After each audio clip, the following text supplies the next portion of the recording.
ख्रिस्तामध्ये माझ्या प्रिय भाविक असं सांगतात, जर आतमधून मनुष्य खरोखर आनंदित असेल, आतमधून मनुष्य चांगल्या विचाराने भरलेला असेल, तर मनुष्याचं आयुष्य खरोखर वाढत असते.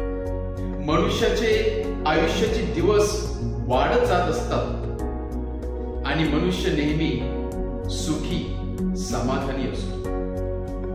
कारण जे मनुष्य आतमध्ये टाकत असतो, आपल्या अंतःकरणाला देत असतो, तेच अंतःकरण मनुष्याला परत मिळवून देत असते. जर मनुष्य आपल्या अंतःकरणामध्ये चांगल्या गोष्टी ठेवत असेल, जर मनुष्य आपल्या या आंतरिक भांडारामध्ये सुदृढ अशा गोष्टी जपून ठेवत असेल, तर त्याला ते 10 पटीने जास्त मिळत असतात. आणि कशाच्या रूपामध्ये मिळत असतात? सुख, समाधान, शांती, आंतरिक शांती, आनंद, अशा प्रकारचे जे चांगले गुण असतात, ज्यासाठी संपूर्ण जग मिळवण्यासाठी मागे लागलेले आहे, असे गुण या व्यक्तींना मिळत असतात. कारण ते आपल्या भांडारातून चांगल्याच गोष्टी करत असतात.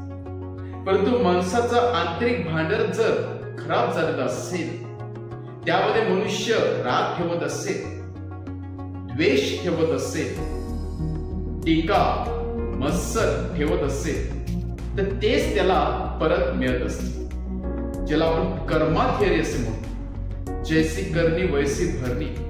ज्या गोष्टी आपण देणार, त्याचा मोबदला आपला तेच मिळत असतो. आणि म्हणूनच आज प्रभू येशू ख्रिस्त शास्त्री व फरीशी लोकांना कशाची उपमा देत आहे, तर बाहेरून सुशोभित करून ठेवलेल्या एका टोमची आठवण करून देत आहे. कब्रस्तानाची आठवण करून देत आहे. कारण यहुदी काळामध्ये पॅलेस्टाईन देशामध्ये या कब्रस्ताना नाव व्हाईट रंग लावला जात असतो. एक तर लोकांसमोर किंवा लोकांना अट्रॅक्ट करण्यासाठी, किंवा दुसरं म्हणजे लोकांचा त्याच्यावरती पाय पडू नये म्हणून लोकांना सावध करून देण्यासाठी अशा प्रकारचे कब्रस्तानला किंवा खाचेवरती पांढरा कलर मारण्याची प्रथा होती. आणि प्रभू येशू ख्रिस्त तीच उपमा या शास्त्री आणि फरीशी लोकांना देत व सांगत आहे की तुमचं जीवन त्या टूप्रमाणे झालेलं आहे, खाचेप्रमाणे झालेलं आहे. जरी ते बाहेरून किती सुशोभित केलं, तरी आतमधून ते मात्र अनेक घाणींनी भरलेलं आहे. अनेक दुर्गंधी त्याच्यातून येत असते. आणि त्यामुळे बाहेरून किती तरी सुशोभित केलं, तरी मात्र ते टूम ते घाणीनेच भरलेले असते.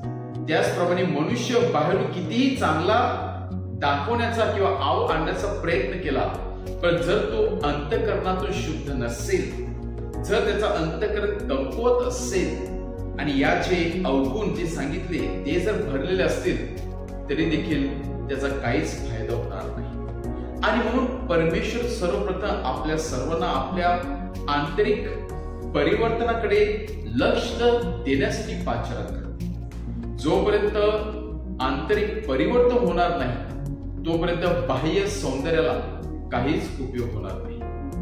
किंवा जे सौंदर्य आपण बाहेरून दाखवतो ते तात्पुरतच असणार आहे. खरंच सौंदर्य हे माणसाच्या अंतःकरणातून बाहेर येऊन चेहऱ्यावरती फुलत असते.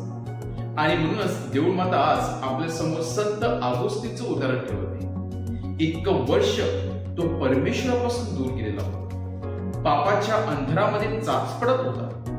त्याचा अंतःकरण त्या पापाने भरलेलं होतं. आणि म्हणून तो आपल्या आई वडिलांपासून दूर होता, परमेश्वरापासून दूर गेला. परंतु एका आईच्या प्रार्थनेमुळे ऑगस्टीनचं परिवर्तन होते आणि ते तेज त्याच्या चेहऱ्यावरती दिसून येते. जेव्हा त्याचा अंतःकरण त्या शुद्ध विचाराने भरते, स्वर्गीय दानाने भरते, तेव्हा त्याचा चेहऱ्यावरती ते हर्ष, तो आनंद दिसून येतो. आणि संत ऑगस्टीन परमेश्वरासाठी आपलं जीवन समर्पित करतो. आपल्या सर्वांना आपल्या स्वतःच्या अंतःकरणामध्ये डोकावून पाहण्यासाठी परमेश्वर पाचारण करत आहे की माझ्या अंतःकरणामध्ये असे दुर्गुण आहेत का जे मला मागे खेचत आहे, की ज्यामुळे मी मेंटली डिस्टर्ब आहे, ज्यामुळे मला रात्री झोप लागत नाही, ज्यामुळे मला काहीतरी माझं मन खात आहे. म्हणजेच आपलं अंतःकरण अजून देखील या अवगुणाने भरलेलं आहे. ते आपण बाहेर काढून त्याच्याऐवजी चांगल्या गोष्टी आपल्या अंतःकरणात, आपल्या आंतरिक भांडारामध्ये ठेवण्याचा प्रयत्न केला पाहिजे.